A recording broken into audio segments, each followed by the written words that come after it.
வணக்கம். வேந்தரின் உச்சிவேளை பகல் செய்திகளுக்காக தனலட்சுமி. ஆர்த்தி. முதலில் தலைப்புச் செய்திகள். ஜல்லிக்கட்டு நடத்த இடைக்கால தடை. விலங்குகள் வாரியம் தொடுத்த வழக்கில் உச்சநீதிமன்றம் விதித்தது.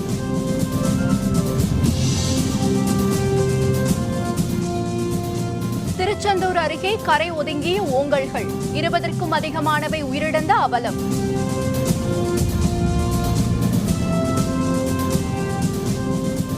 கரும்புக்கு ஆதாய விலை ஏமாற்றம் அளிப்பதாக கருணாநிதி கருத்து. 4000 ரூபாய் வழங்க வேண்டும் என டாக்டர் பாரிவேந்தர் வலியுறுத்தல். கோவையில் தேர்தல் தொடர்பான ஆலோசனைக் கூட்டம். 8 மாவட்ட ஆட்சியர்கள் பங்கேற்பு. ஜல்லிக்கட்டு நடத்துவதற்கான மத்திய அரசின் அனுமதிக்கு இடைக்கால தடை விதித்து உச்சநீதிமன்றம் உத்தரவிட்டுள்ளது. ஜல்லிக்கட்டுக்கு அனுமதி அளித்ததற்கு எதிர்ப்பு தெரிவித்து விலங்குகள் நல வாரியமான பீட்டா உள்ளிட்ட 6 அமைப்புகள் சார்பில் 13 மனுக்கள் உச்சநீதிமன்றத்தில் தாக்கல் செய்யப்பட்டிருந்தன. தலைமை நீதிபதி TS தாக்கூர், நீதிபதிகள் பானுமதி, AK சிக்ரி ஆகியோர் அடங்கிய அமர்வு அந்த மனுக்களை விசாரிக்க இருந்தது. ஜல்லிக்கட்டு தொடர்பான வழக்கு சென்னை உயர்நீதிமன்றத்தில் நடைபெற்ற போது ஜல்லிக்கட்டு அனுமதிக்கு தாம் தடை விதித்ததால் உச்சநீதிமன்றத்தில் வழக்கை விசாரிக்க நீதிபதி பானுமதி மறுப்பு தெரிவித்தார். இதையடுத்து ஜல்லிக்கட்டு அனுமதிக்கு எதிராக தாக்கல் செய்யப்பட்ட மனுக்கள் அனைத்தும் நீதிபதிகள் தீபக் மிஸ்ரா, NV ரமணா ஆகியோர் அடங்கிய அமர்வுக்கு மாற்றி உத்தரவிடப்பட்டது. மாற்றப்பட்ட புதிய அமர்வு முன்பு நடைபெற்ற விசாரணையை அடுத்து ஜல்லிக்கட்டு போட்டிகளுக்கு அளிக்கப்பட்ட மத்திய அரசின் அனுமதிக்கு இடைக்கால தடை விதித்து உச்சநீதிமன்றம் உத்தரவிட்டுள்ளது. மத்திய மாநில அரசுகள் இதுகுறித்து 4 வார காலத்துக்குள் பதிலளிக்க வேண்டும் என்றும் உச்சநீதிமன்றம் உத்தரவிட்டுள்ளது. பதான்கோட்டில் நடத்தப்பட்ட தீவிரவாத தாக்குதல் தங்கள் நாட்டில் திட்டமிடப்பட்டது என்று பாகிஸ்தான் ஒப்புக்கொண்டுள்ளதாக மத்திய அமைச்சர் முக்தார் அப்பாஸ் நக்வி தெரிவித்துள்ளார். ஜார்க்கண்ட் மாநிலம் ராஞ்சி அருகே உள்ள குத்தே நகரில் நடைபெற்ற பொதுக்கூட்டத்தில் மத்திய அமைச்சர் முக்தார் அப்பாஸ் நக்வி உரையாற்றினார். அப்போது பாகிஸ்தான் மண்ணிலிருந்துதான் பதான்கோட் தாக்குதல் சம்பவம் திட்டமிடப்பட்டது என்று அவர் தெரிவித்தார். முந்தைய சம்பவங்கள் போன்று இல்லாமல் பதான்கோட் தாக்குதல் சம்பவத்தில் இந்தியாவின் பக்கம் அனைத்து நாடுகளும் அணிவகுத்து நிற்பதாக அவர் மேலும் கூறினார். தாக்குதல் தொடர்பாக முதல் முறையாக பாகிஸ்தான் ஒப்புக்கொண்டுள்ளதாக மேலும் குறிப்பிட்ட அவர், சம்பவம் தொடர்பாக உறுதியான நடவடிக்கை எடுக்கப்படாத வரை இந்தியா ஓயப்போவதில்லை என்றும் அவர் தெரிவித்தார். हम जो है वो जिन हाथों में राष्ट्रीय सुरक्षा से जुड़े हुए सवाल हैं, जिन हाथों में राष्ट्रीय सुरक्षा का काम है, को पूरी तरह से ध्यान में रखकर कदम उठाएगी. इसमें किसी तरह का कोई कंफ्यूजन और कंट्राडिक्शन नहीं है. தூத்துக்குடி மாவட்டம் திருச்செந்தூர் அருகே கடற்கரையோரம் 20க்கும் அதிகமான ஓங்கல்கள் எனப்படும் டால்பின்கள் இறந்து கரை ஒதுங்கின. பாலூட்டிகளான இவை திமிங்கலத்தின் ஒரு வகையை சேர்ந்தவை. உலகம் முழுவதும் டால்பின்கள் என்று அழைக்கப்படும் இவற்றை தமிழக மீனவர்கள் ஓங்கல்கள் என்று அழைக்கின்றனர். தூத்துக்குடி மாவட்டம் திருச்செந்தூர் அருகே கல்லாமொழி மற்றும் ஆலந்தலை பகுதிகளில் கடற்கரையோரம் நேற்று மாலை முதல் 80க்கும் அதிகமான டால்பின்கள் எனப்படும் ஓங்கல்கள் கரை ஒதுங்கின. கூட்டம் கூட்டமாக கரை ஒதுங்கிய அவற்றை மீனவர்கள் கடலுக்குள் தள்ளிவிட்டதை அடுத்து சில ஓங்கல்கள் காப்பாற்றப்பட்டன. நேற்று மாலை முதல் இன்று காலை வரை அவ்வாறு ஏராளமான ஓங்கல்கள் கரை ஒதுங்கியுள்ளன. 20க்கும் அதிகமான ஓங்கல்கள் பலியானதால் அப்பகுதி மீனவர்கள் மட்டுமல்லாது இயற்கை ஆர்வலர்களும் கவலை அடைந்துள்ளனர்.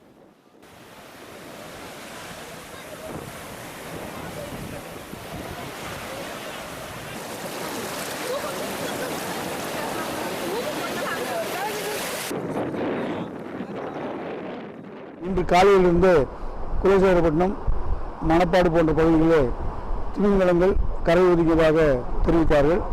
இப்போது மணப்பாடு பகுதியில் கிட்டத்தட்ட ஒரு 40-50 திமிங்கலங்கள் கரை ஒதுங்கியிருக்கிறது. மீனவர்கள் மீன்வளத்துறை மூலமாக அனைத்து உயிரோடு இருக்கும் அனைத்து டால்பினும் அந்த திமிங்கலங்களும் கடலுக்கு அனுப்பப்பட்டிருக்கின்றன.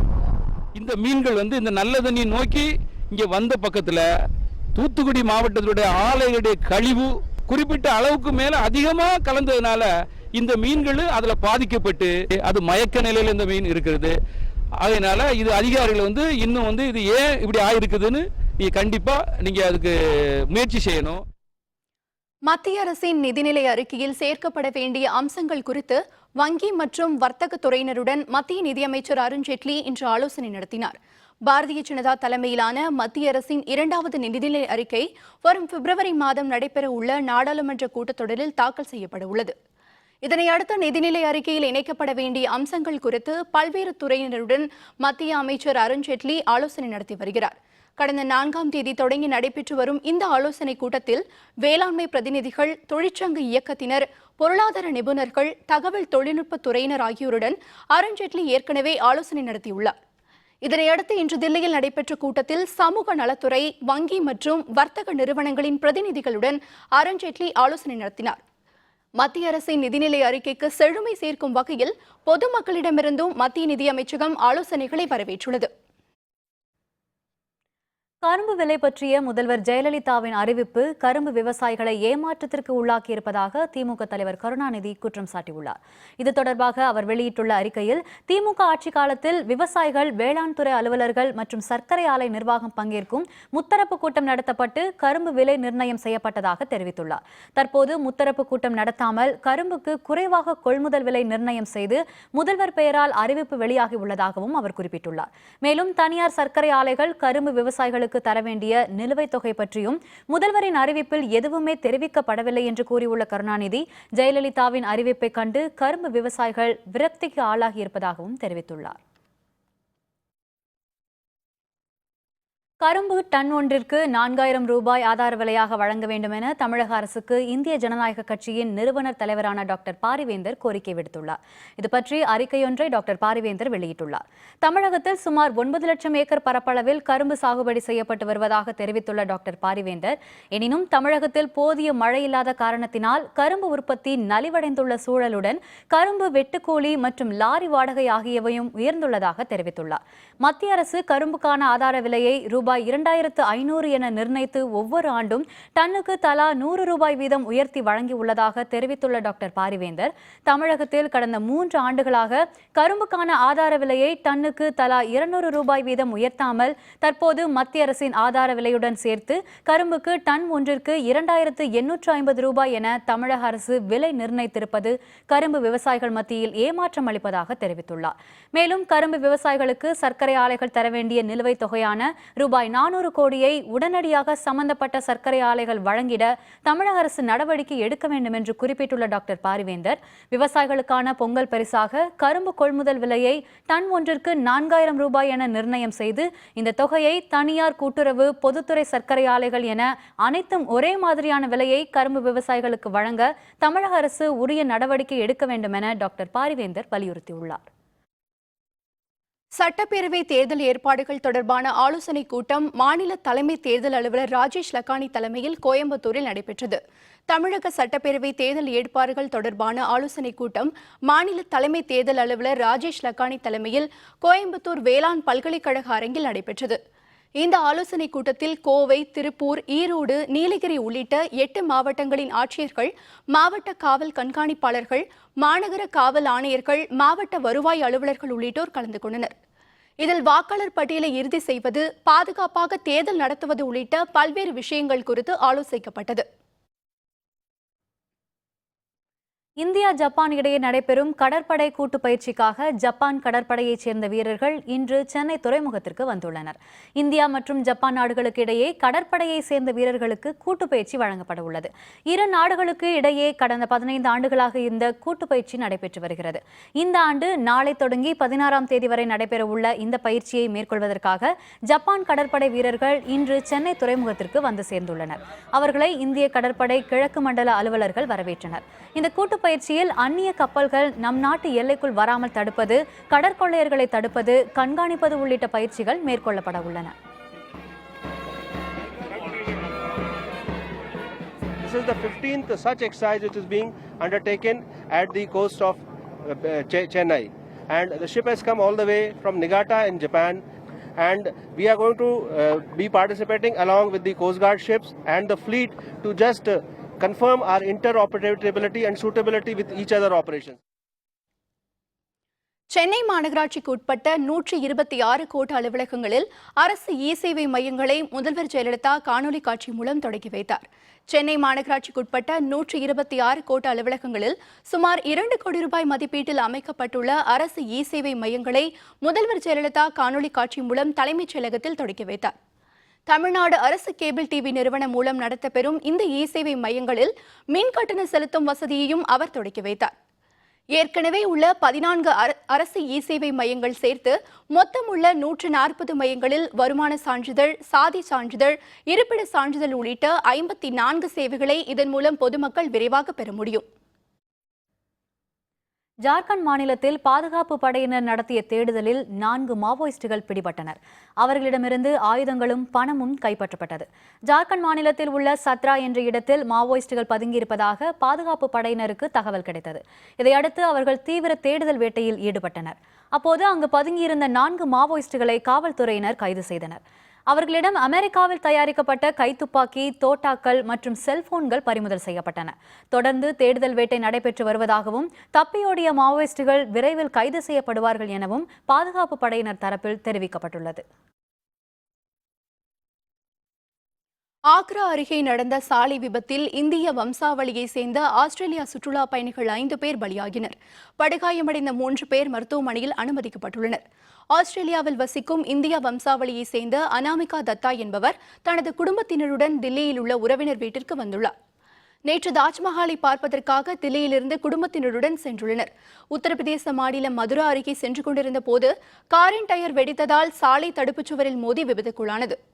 இதில் காரில் பயணம் செய்த 4 பேர் அதே இடத்தில் பலியாகினர். படுகாயமடைந்த 4 பேர் மதுராவில் உள்ள மருத்துவமனையில் சிகிச்சைக்காக அனுமதிக்கப்பட்டுள்ளனர். மருத்துவமனைக்கு செல்லும் வழியில் மேலும் ஒருவர் உயிரிழந்தார். உத்தரப்பிரதேச மாநிலத்தில் மாமியாரை கொல்ல முயன்றதாக கூறி அவரது மருமகளை போலீசார் கைது செய்துள்ள நிலையில் தாக்குதல் குறித்த வீடியோ காட்சி வெளியாகியுள்ளது. உத்தரப்பிரதேசம் பிஜ்னூர் பகுதியில் வீடு ஒன்றில் பெண் ஒருவர் தனது மாமியாரை சரமாரியாக அடித்து உதைத்து கொலை செய்ய முயன்றார். வீட்டில் பொருத்தப்பட்டிருந்த கண்காணிப்பு கேமராவில் பதிவான தாக்குதல் காட்சியை சாட்சியமாக எடுத்துக்கொண்டு போலீசார் விசாரணை நடத்தினர். விசாரணையை அடுத்து தாக்குதல் நடத்திய பெண் கைது செய்யப்பட்டார்.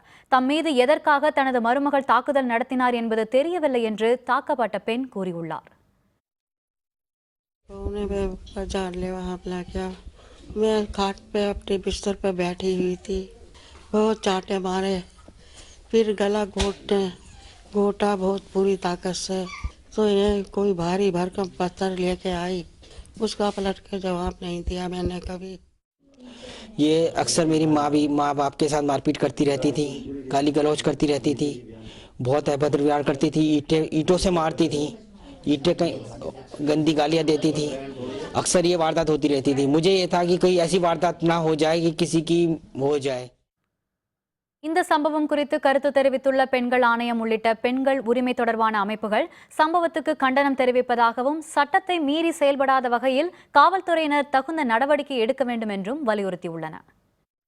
और जैसा मैंने सुना है कि पति कई बार पुलिस स्टेशन गया और उसने कहा कि मेरी माँ के साथ मेरी पत्नी बहुत अत्याचार कर रही है, तो पुलिस को देखना चाहिए था।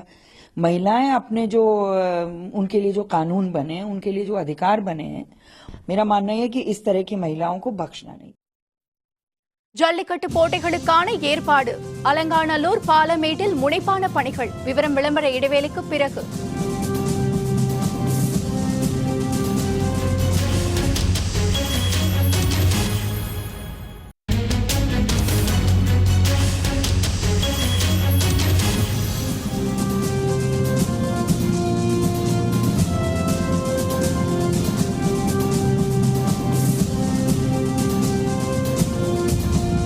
செய்திகள் தொடர்கின்றன. ஈரோடு மாவட்டம் பவானிசாகர் அணையிலிருந்து 2ஆம் பருவ புன்சை பாசனத்திற்கு நாளை முதல் தண்ணீர் திறக்க முதல்வர் ஜெயலலிதா உத்தரவிட்டுள்ளார். இது தொடர்பாக அவர் அறிக்கையொன்றை வெளியிட்டுள்ளார். இதில் பவானிசாகர் அணையிலிருந்து கீழ்பவானி திட்ட பிரதான கால்வாய் மற்றும் நீட்டிப்பு கால்வாய், இரட்டைப்படை மதகுகள் மற்றும் சென்னசமுத்திரம் பகிர்மான கால்வாய், ஒற்றைப்படை மதகுகள் ஆகியவற்றின் கீழ் பாசனம் பெறும் நிலங்களுக்கு தண்ணீர் திறக்க ஆணையிட்டுள்ளதாக தெரிவித்துள்ளார். இதனால் ஈரோடு, திருப்பூர் மற்றும் கரூர் மாவட்டங்களில் உள்ள 1,03,500 ஏக்கர் நிலங்கள் பாசன வசதி பெறும் என்றும் அவர் குறிப்பிட்டுள்ளார். மயிலாடுதுறை அருகே இறுதி சடங்கு செய்வதற்காக முதியவரின் உடலை பொதுப்பாதையில் கொண்டு செல்வதற்கு எதிர்ப்பு தெரிவிக்கப்பட்டதற்கு விடுதலை சிறுத்தைகள் தலைவர் தொல் திருமாவளவன் கண்டனம் தெரிவித்துள்ளார். நாகப்பட்டினம் மாவட்டம் மயிலாடுதுறை அருகே உயிரிழந்த தலித் முதியவரின் உடலை பொது வழியில் கொண்டு செல்வதற்கு அந்த கிராமத்தினர் தடை விதித்ததாக கூறப்படுகிறது. இதனை கண்டித்து சென்னை சேப்பாக்கத்தில் விடுதலை சிறுத்தைகள் கட்சி சார்பில் கண்டன ஆர்ப்பாட்டம் நடைபெற்றது. ஆர்ப்பாட்டத்திற்கு பின்னர் செய்தியாளர்களுடன் பேசிய திருமாவளவன் சட்டப்பேரவையில் எதிர்க்கட்சிகள் பேச அனுமதி தரப்படுவதில்லை என்று குறிப்பிட்டார். சட்டப்பேரவையில் எதிர்க்கட்சியை சார்ந்தவர்கள் எந்த கருத்தையும் பேசுவதற்கு அவர்கள் அனுமதிப்பதே இல்லை. 110 விதி அடிப்படையிலே அறிக்கைகளை வாசிக்கிற ஒரு மன்றமாக அது மாறிவிட்டது. ஜல்லிக்கட்டுக்கு சற்று முன் இடைக்கால தடை விதிக்கப்பட்டுள்ள போதிலும் மதுரை மாவட்டத்தில் உள்ள அலங்காநல்லூர் உள்ளிட்ட பகுதிகளில் ஜல்லிக்கட்டு போட்டிகளை நடத்துவதற்கான ஏற்பாடுகள் முனைப்புடன் செய்யப்பட்டு வருகின்றன. ஜல்லிக்கட்டு போட்டிகளை நடத்துவதற்கு மத்திய அரசு அளித்த அனுமதிக்கு உச்சநீதிமன்றம் இடைக்கால தடை விதித்துள்ளது. எனினும் ஏற்கனவே அனுமதி கிடைத்ததால் தமிழகத்தில் போட்டிகளை நடத்துவதற்கான ஏற்பாடுகளில் முனைப்புடன் ஈடுபட்டுள்ளனர்.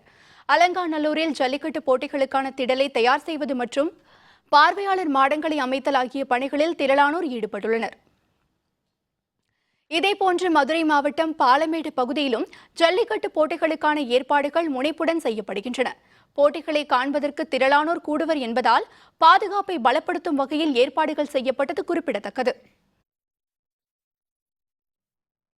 ஜல்லிக்கட்டு தடை விவகாரத்தை மத்திய அரசு சட்டப்பூர்வமாக அணுக வேண்டும் என்று திமுக பொருளாளர் மு க ஸ்டாலின் தெரிவித்துள்ளார். சென்னையில் நடைபெற்ற திமுக இளைஞரணி கூட்டத்தில் பங்கேற்ற ஸ்டாலின் பின்னர் செய்தியாளர்களுடன் பேசுகையில் இதனை தெரிவித்தார்.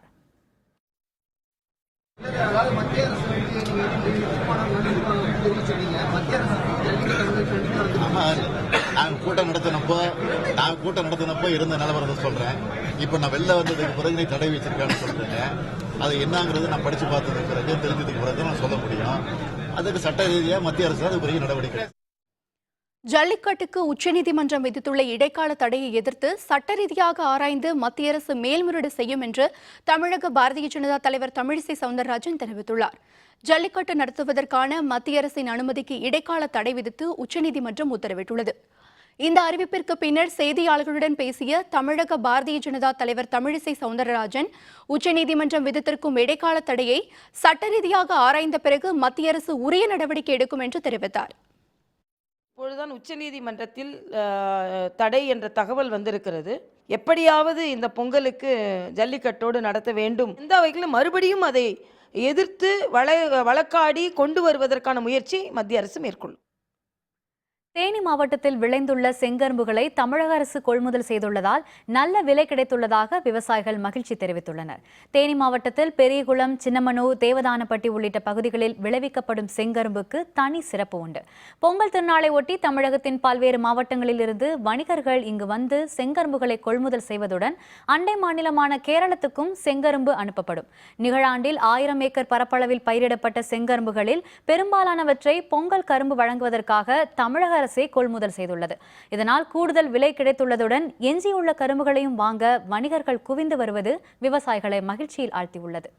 இந்த வருஷம் அரசாங்கம் இதுலேருந்து கரும்பு எடுத்ததுனால ஓரளவுக்கு பரவாயில்லாமல் இருக்குது. விவசாயிகளுக்கு ஓரளவுக்கு பாதிப்பு இல்லாமல் இருக்கும். இது போல் வருஷம் செஞ்சாங்களாக்கும் விவசாயிகளுக்கு ஓரளவுக்கு நல்லாயிருக்கும். என்னென்னு கேட்டிங்கன்னா எல்லாத்துலேயுமே பெஸ்ட் அண்ட் பெஸ்ட்டாக இருக்கும். ஹைட்லேயும் சரி, டேஸ்ட்லேயும் சரி, நல்லா விரும்பி வாங்குறாங்க. அதனால் எல்லா மாவட்டத்துலேருந்து வந்து கரும்பு வாங்கியிருக்காங்க. 250 ரூபாய்க்கு 270 வரைக்கும் போகுது.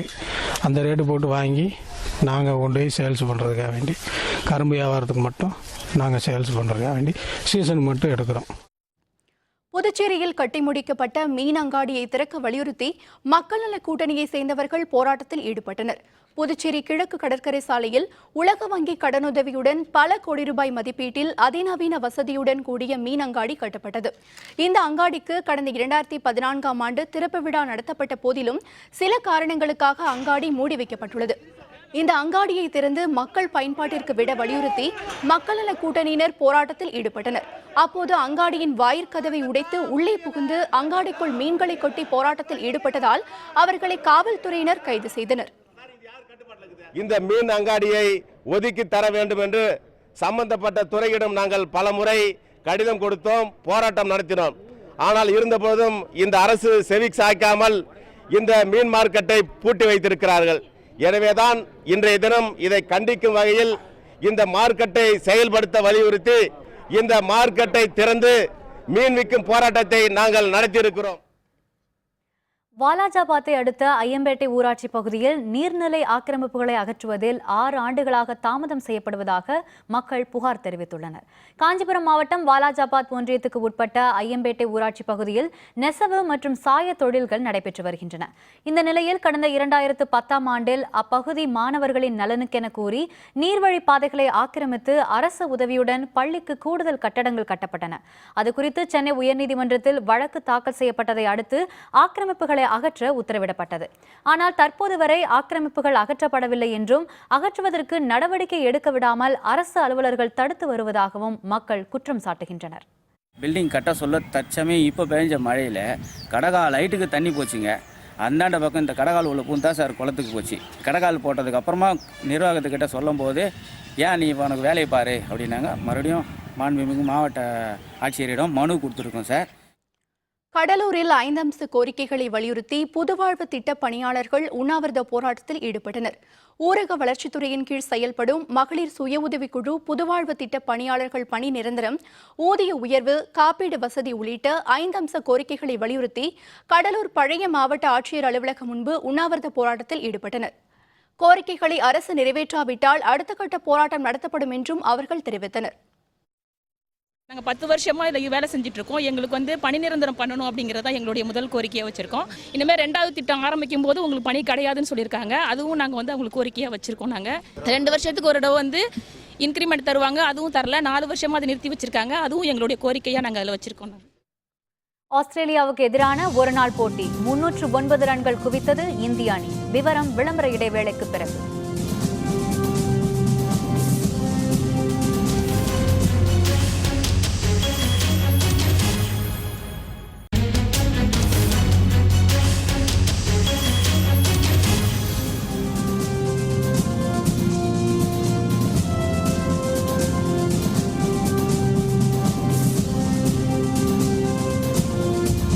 செய்திகள் தொடர்கின்றன. இனி அயலக செய்திகள்.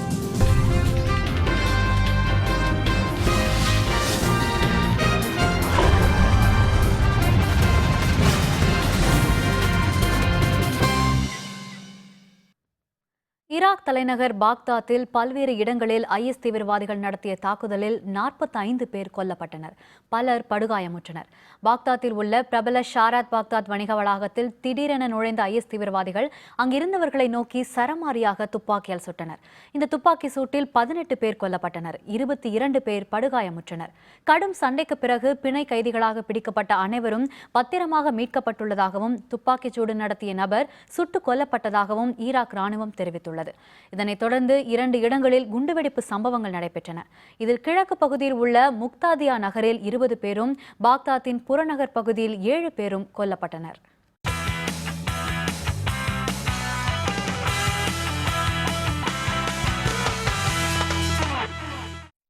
பெர்த்தில் நடைபெறும் முதல் ஒருநாள் கிரிக்கெட் போட்டியில் ஆஸ்திரேலியா வெற்றி பெற 310 ரன்களை வெற்றி இலக்காக இந்திய அணி நிர்ணயித்துள்ளது.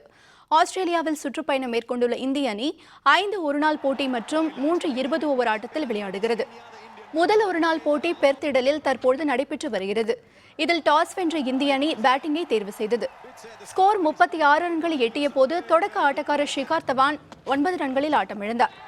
இதனையடுத்து ரோஹித் சர்மாவுடன் ஜோடி சேர்ந்த விராட் கோலி அணியின் ஸ்கோரை உயர்த்தினார். சிறப்பாக விளையாடிய விராட் கோலி 91 ரன்கள் எடுத்திருந்த நிலையில் ஆட்டமிழந்தார்.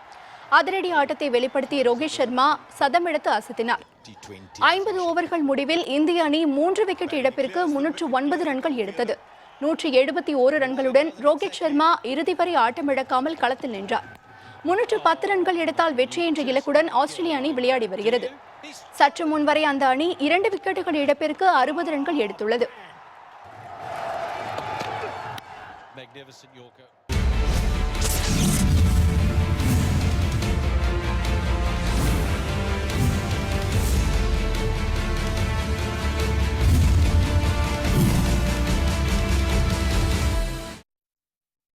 ஆபரண தங்கத்தின் விலையில் இன்று எந்த மாற்றமும் இல்லை. சென்னையில் ஆபரண தங்கம் 1 கிராம் 2461 ரூபாய்க்கும், சவரன் 19,688 ரூபாய்க்கும் விற்பனையாகிறது. 24 கேரட் தூய தங்கம் 10 கிராம் 26,320 ரூபாய்க்கு விற்பனை செய்யப்படுகிறது. வெள்ளி விலை 1 கிராமிற்கு 20 காசுகள் குறைந்து 35 ரூபாய் 90 காசுகளுக்கும், கட்டி வெள்ளி 1 கிலோ 170 ரூபாய் குறைந்து 33,540 ரூபாய்க்கும் விற்பனையாகிறது. பிளாட்டினம் விலையில் மாற்றமின்றி 1 கிராம் 2,509 ரூபாய்க்கு விற்பனை செய்யப்படுகிறது. மீண்டும் தலைப்புச் செய்திகள். ஜல்லிக்கட்டு நடத்த இடைக்கால தடை, விலங்குகள் வாரியம் தொடுத்த வழக்கில் உச்சநீதிமன்றம் விதித்தது.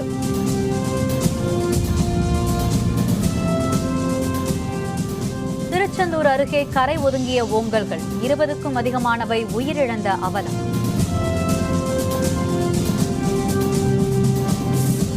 கரும்புக்கு ஆதாய விலை ஏமாற்றம் அளிப்பதாக கருணாநிதி கருத்து, 4000 ரூபாய் வழங்க வேண்டுமென டாக்டர் பாரிவேந்தர் வலியுறுத்தல். கோவையில் தேர்தல் தொடர்பான ஆலோசனை கூட்டம், 8 மாவட்ட ஆட்சியர்கள் பங்கேற்பு. இத்துடன் வேந்தரின் உச்சிவேளை பகல் செய்திகள் நிறைவடைந்தன. மீண்டும் மாலை 6 மணிக்கு வேந்தரின் அந்தி மாலை குறுஞ்செய்திகளில் சந்திப்போம். வணக்கம்.